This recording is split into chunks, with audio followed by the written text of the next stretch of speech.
So, Chris, you went to this Keir Starmer speech in Kent today. Yeah. And probably the most exciting bit was when the protesters turned up. Yeah, because I suppose when you have a bit of theatre, if something happens that kind of is off script as far as the organisers are concerned, everyone goes, whoa, what's going on? Now, everyone is looking at Keir Starmer and judging him up as a potential future prime minister. How was the potential prime minister processing? So there he was. See what I did there? Yeah, so there he was talking away, and then it turns out some of the people immediately behind him, who are usually very carefully choreographed because they're the images that end up on the telly, suddenly have this banner and are saying that he's U-turning and all the rest of it. They're talking about some environmental pledges. And as a politician, well, what do? They keep talking. Do you keep talking? Well, no, they're talking as well. So he turned around and addressed them, said he would talk to them afterwards. That didn't placate them. They carry on. And then eventually some security come for the college that we were at in Gillingham and lead them off. Oh, and at one point as well, the crowd, who are broadly on Keir Starmer's side, lots of Labour supporters, almost try and applaud and whoop the protesters into submission. That didn't work either. So in the end, they get led out. It's interesting. Keir Starmer's more confident on the stage now than he used to be, right. More experienced in the job, opinion poll lead helps. Quite strikingly, I had a text from a Conservative MP who said, he handled that quite well. So it's interesting, part of the art of being a political leader is being able to deal with moments like that. Yeah, and we're going to find out a bit more about the art of being a deputy political leader because we're going to be joined by Labour's Angela Rayner on this episode of Newscast. Newscast from the BBC.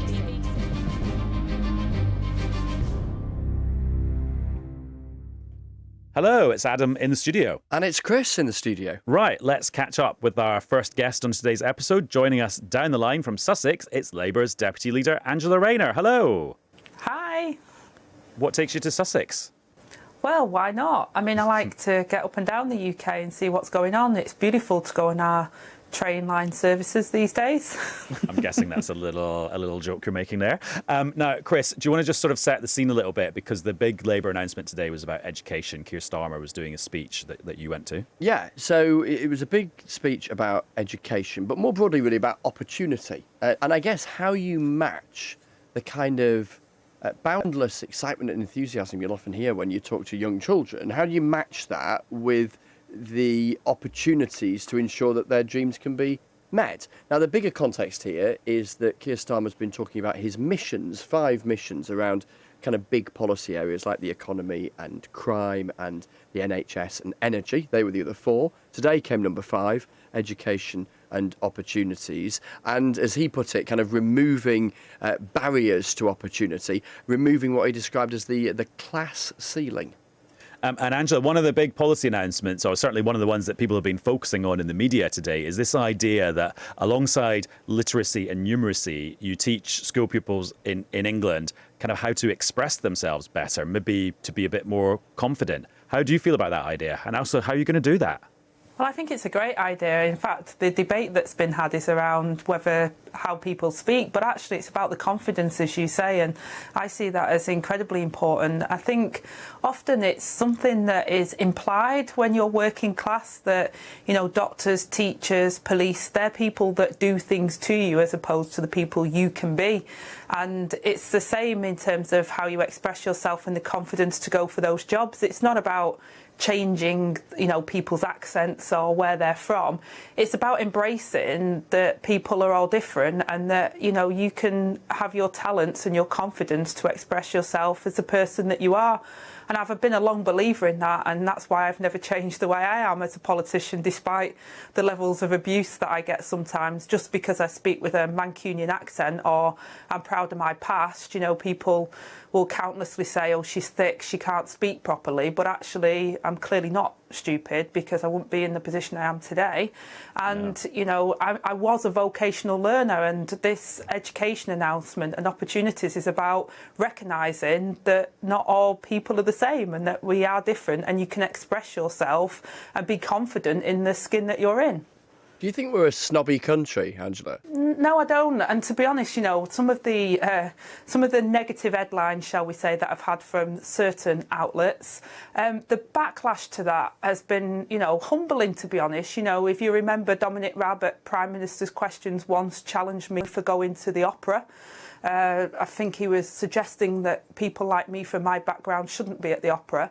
And the overwhelming support I got from people in the opera and from communities from working class, middle class, upper class was, it's really humbling, because people don't have that snobbery, but institutions, people in power sometimes generally tend to have that, and they have stereotypes. We have unconscious bias.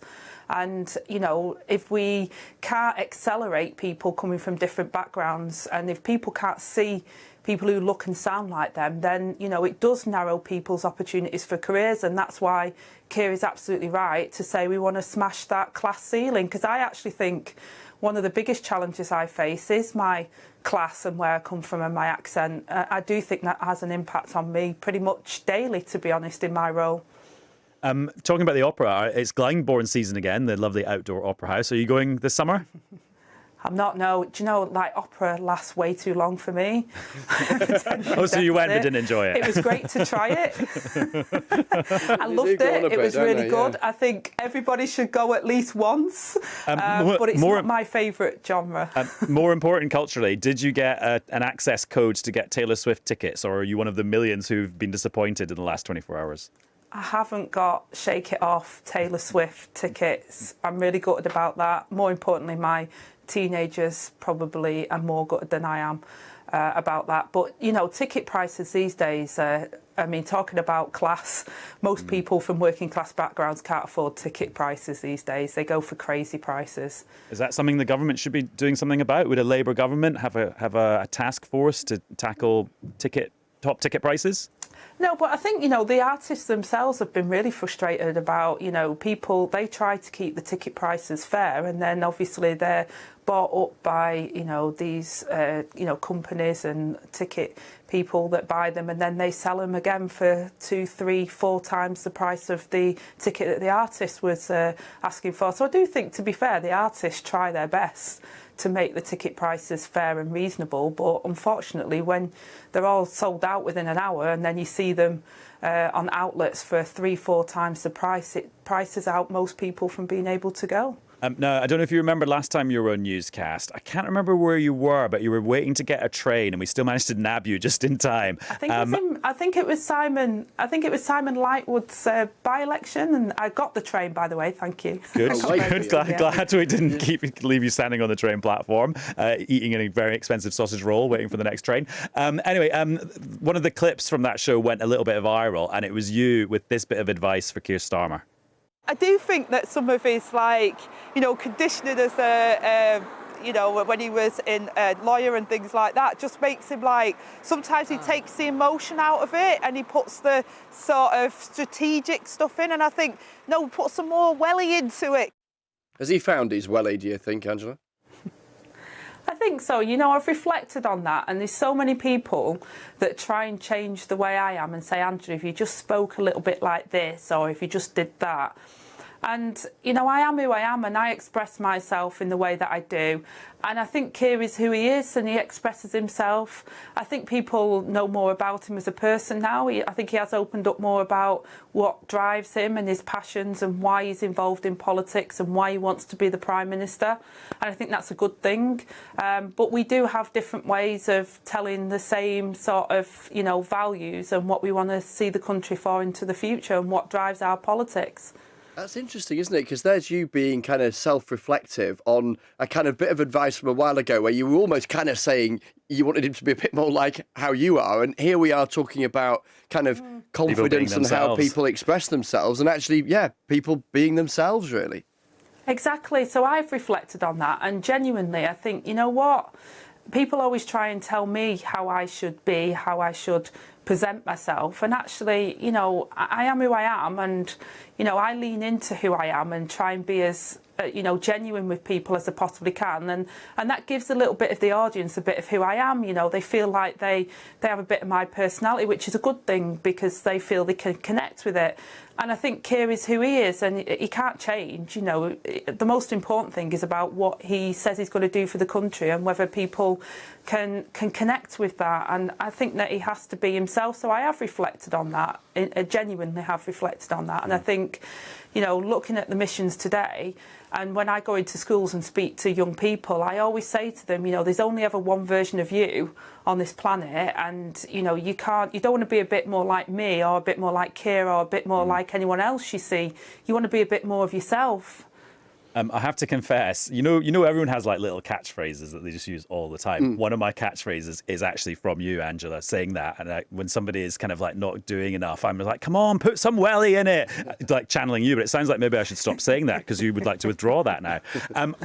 Somebody who You can still put some welly in yourself. Okay, okay, just to apply it to other people. So I can say it to myself as a sort of mantra, like an internal mantra. Okay, somebody who puts a lot of welly into things is the SNP's deputy leader at Westminster, Mary Black, who was the youngest MP when she was elected a few years ago, and she got lots of attention, and her maiden speech went mega viral around the world. She announced on another podcast, which we also love, this week that she's going to resign from Parliament and not stand again. And one of the things she said was just the level of abuse and grief that she got. And she said, actually, Angela, the Labour Party were the ones that gave her the most grief. What do you say to that? Well, I find it abhorrent that there is abuse that is thrown around to politicians, and I've said quite openly on many occasions that of all political parties, women get the most abuse, and I say that time and time again because I don't like to single out, you know, people. It's well documented the abuse that I've received as well, and I don't doubt for 1 minute what that puts Myra through, and I think it's disgusting that politicians have to tolerate that. You know, Myra is elected to represent her constituents, so when they try and silence her, they're trying to silence her democratic right to represent her constituents, and I respect that, and I respect all politicians to be able to do that. And I think it's a sad case that in this day and age, far too many politicians, especially female, have been, you know, making decisions that have been around, you know, not carrying on. We saw that at the last general election, female politicians from different political parties that decided not to stand again because of the level of abuse that they received. And I think it damages our democracy when people don't feel that they can express their constituents' views. You know what, I think as well, everything else being equal, women journalists get more abuse than blokes who are journalists as well. 100%. And that's toxic again, and I absolutely agree with you. Women journalists, I've seen it. I've seen the abuse they get, and, you know, again, it's challenging that masculinity, that patriarchy that exists at the moment, that, you know, somehow that, you know, I'm a working class woman from the north of England, and for somehow, how dare I have the audacity to speak out and speak up, and you're judged differently. And I think many women, whether that's in journalism, in the boardroom or in politics, get the same treatment, and I think we have to keep challenging it. Keir Starmer was asked today about Just Stop Oil and their protests and described them as hugely arrogant. Is he right? Well, I think, to be honest, if Just Stop Oil want people to get on board with their cause, then causing maximum destruction to people that are trying to go about their daily lives is probably not going to win them friends and influence people in the way that they want to. I think there's more than one way of, you know, the right to protest in this country is an important right, but some of the way in which they're going about it, I think, actually is doing a disadvantage to the cause that they're trying to highlight, as opposed to dealing with the issues that I think vast majority of this country want to see us move to net zero, want to see us move to a carbon neutral society, and we're moving in that direction. But I think it takes us backwards with some of the antics that is used, and it doesn't help their cause to bring the public with them. And some of the latest antics, as you described it, was at Wimbledon, where some protesters invaded one of the courts and threw some confetti, which was weirdly mixed with a jigsaw. So part of me really wants, as the Jigsaw fan in me, really wants to know what the picture was. If it was we'll go and do it on the court. Yeah, exactly. I'll help you out. Come around and do it around my house. As well, you can imagine how scary that is. I took my children to Edinburgh Festival last year, my teenage children, and bearing in mind the death threats and the panic buttons we have at our house, and in the audience, some people, I don't know which group they were involved in, decided to jump up and do a protest. Now, some people might think, well, that's not too bad.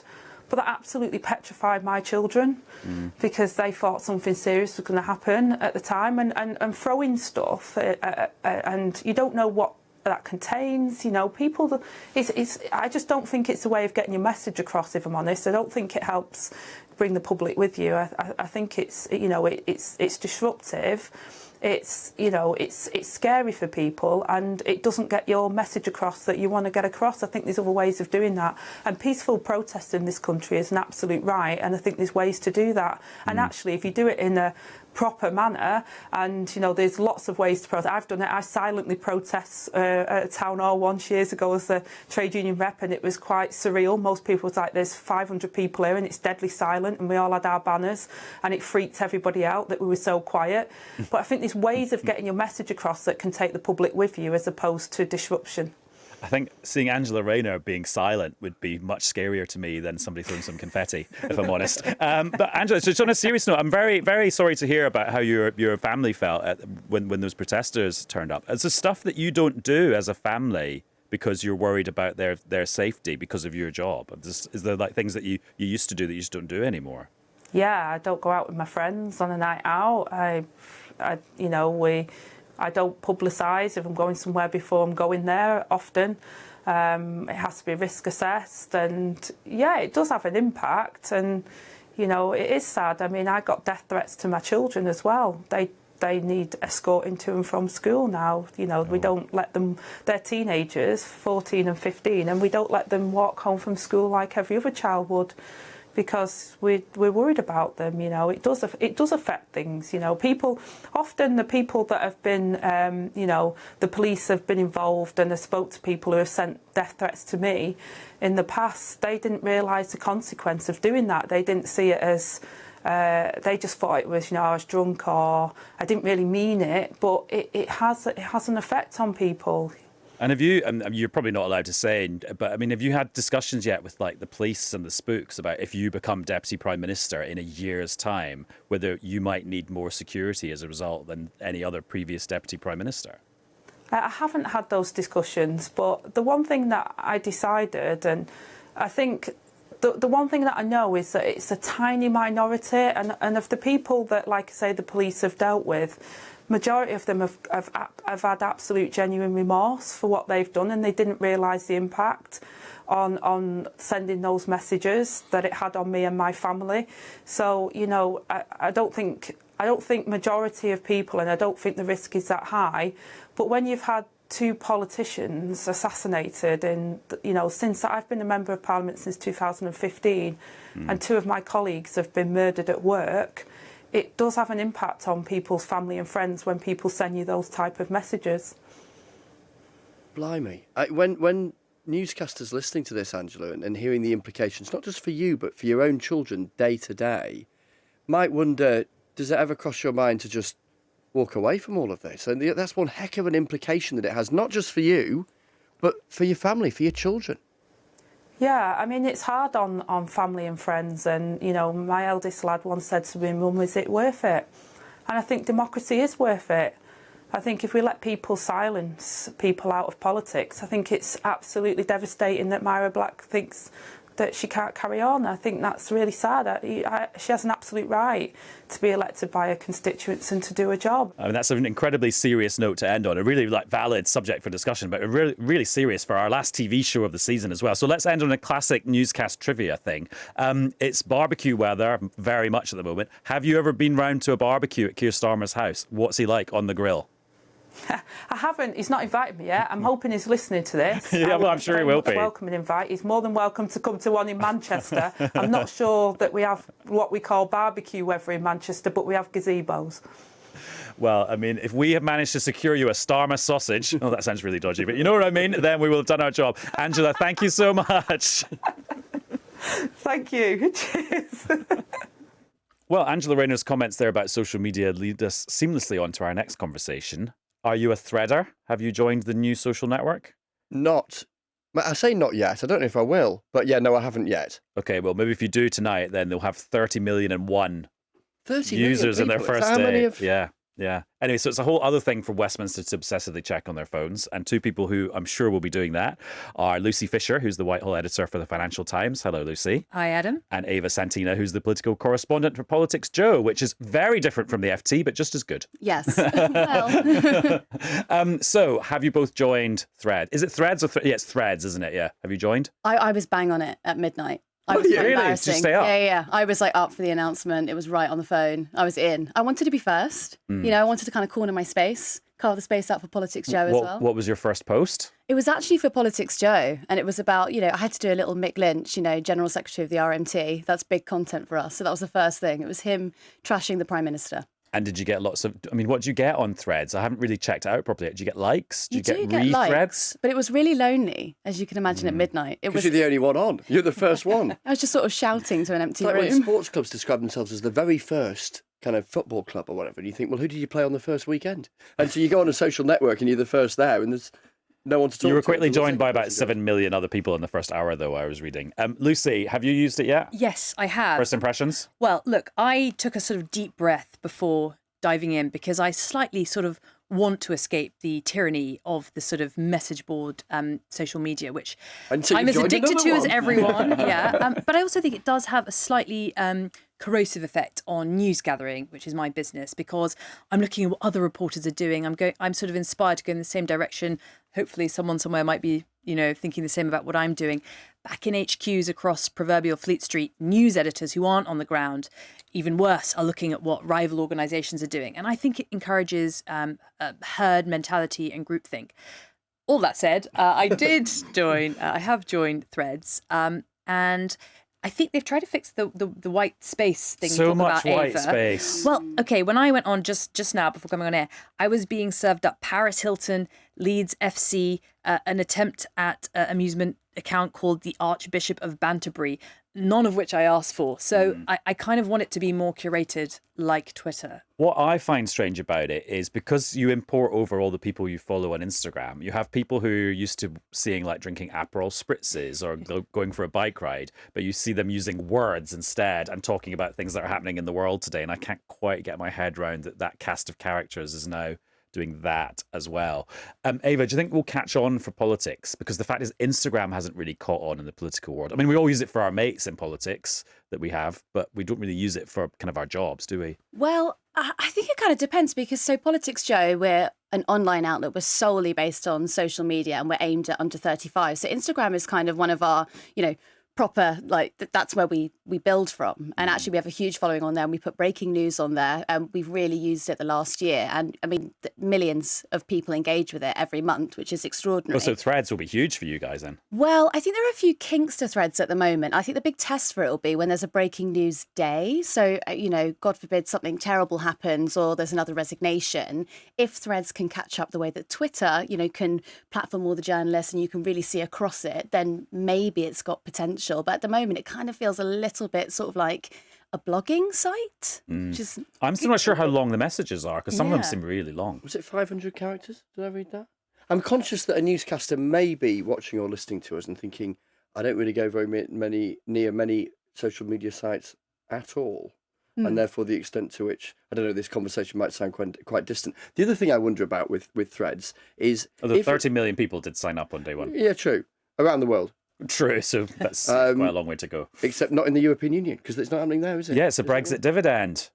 Well, that you can get on it. Yeah, because if we were Quick still tell in the, Sunak. yeah, because if we were in the EU, we'd be applying the new Digital Services Act, and Meta, the Facebook parent company who own Threads, say they are waiting to see how that pans out. So I suppose the two thoughts I have is, one, to what extent does it sort of build some momentum, or is this 30 million people who are just curious and then don't really use it very much? And then the other thing is where the tone of the conversation ends up. Does it end up as, well, frankly, angry and sometimes horrible, as Twitter occasionally, or maybe more than occasionally, can? Theories? Yeah, I wonder too. I think it will probably develop its own sort of distinct personality that's separate from Twitter. But right now, I sort of think a lot of people who've joined it are obviously people who've probably come from Twitter. And one of my questions is, are people going to post on both sides? If you've got a sort of profound or less profound thought, I mean, for me, it's egotistical enough to sort of, you know, broadcast on one, but I'm not sure how that will work either. Does Twitter, do you think, matter as much now as it used to? I think it's lost influence. Do you really? Okay, so for us, it's like the most important thing that's going, because it's the thing that directs traffic to our YouTube or to our online articles. And without it, we actually don't exist. So Threads coming along is a real benefit from us. But also on that, it does make me wonder why there hasn't been a select committee into it. And I know that's going to sound really extreme, but I always feel like DCMS are really behind the rest of the world. The culture department. Yes, the culture department. So behind everyone else, and you're kind of only scrutinising things after the fact. And you think at the moment, most young people are getting their news online, they're getting it from social media. There's no checks and balances to make sure that that news is correct or is it dangerous. And no one's talking about it in Parliament, which is extraordinary. Well, I was reading the Reuters Institute Digital News Report, which came out the other day there, which had some very good detailed data about the podcast performance of various political podcasts. All right. Top 3. Just saying, footnote there. And the point, no, higher than that. But we're very magnanimous and modest here. So, but one of the big things that jumped out of that for me when I was kind of reading the small print is, people using less the apps and the websites of the legacy media brands like the FT or the BBC, using aggregators and social media as their side door into the content. And then people are a little bit skeptical of algorithms picking their news, but they've got the same appreciation for algorithms as they do for professional news editors. So you suddenly realize there's quite a lot of things going on there very quickly that could be changing our business that we've grown up doing, like massively when it comes to doing it online. And also, I'm sure it's definitely different at the BBC, and I'm sure it's different where you are. But I mean, I've worked in places before where you have a leaderboard. So you'll post an article and it'll come up on a leaderboard and you're expected to hit a target for however many people can read it every day. And what does that do to you as a journalist? Do you find yourself going down a different path than the place that your brain wants to go? I think, if I'm going to be really honest, I think it kind of makes you put out a bit of trash, because you kind of go, well, I would like to put out this really important story that I've written about, say, sexual harassment in Westminster, for example, but then I could also do what time is the X Factor on, and I know I can hit my target with that. So you're kind of weighing it up. All of this is just making me very tempted to just pick up a physical newspaper and put my fingers in my ears about all the digital noise. But then how will you hold a newspaper? Retreat to the... Oh, yeah, that's fair enough. And retreat to the, bygone era. Quick word, just because we were talking to Angela Rayner about this earlier, about social media abuse and your experiences of it. I was suggesting to Angela, because she was reflecting on how female politicians often get a lot more abuse than male politicians. I think female journalists tend to get a lot more abuse than male journalists, on the whole, everything else being equal. I just wonder what your experiences are. I've actually got off fairly scot-free, but I think possibly I slightly modified my behaviour early on. So I don't. In what sense, modify? Well, so I use Twitter, for example, mainly to kind of broadcast, and I partly also because I feel it can be such a drain on my time. I don't really get into conversations, and I think trolls often see if you don't really respond to things, you can't be baited. I put that down to one reason I don't get very much abuse. I have quite a dramatic difference. I actually reported one last year because it was so bad. It came through Instagram. So someone obviously saw me on Twitter and then came and found me there. And I reported it because it was so violent. And he just got convicted for it under the Malicious Communications Act and has been sentenced. And how did you find the police and their approach to it? Extraordinary. Honestly, I really can't believe that they were that receptive to it. It was actually my sister who pushed me to do it because it was that bad. And they were incredible. I mean, it was Staffordshire Police and they were brilliant. And despite that and that really kind of grim experience, albeit a positive one in terms of your interactions with the police, you still sound like a social media evangelist. I mean, because it's the nature of your work. Resilience. Yeah, I guess so. Yeah. Thank you, you two. I'm just picking up my physical copy of a newspaper again, if only I had it in front of me. Yeah, happy threading and tweeting and TikToking. Chris, thank you very much. And thank you very much for listening to us and watching us. This is the last TV show before Parliament rises for its summer break. That's why these lot are all off to lots of summer parties. And we'll be back, well, fairly soon. Bye. Bye-bye. Newscast from the BBC.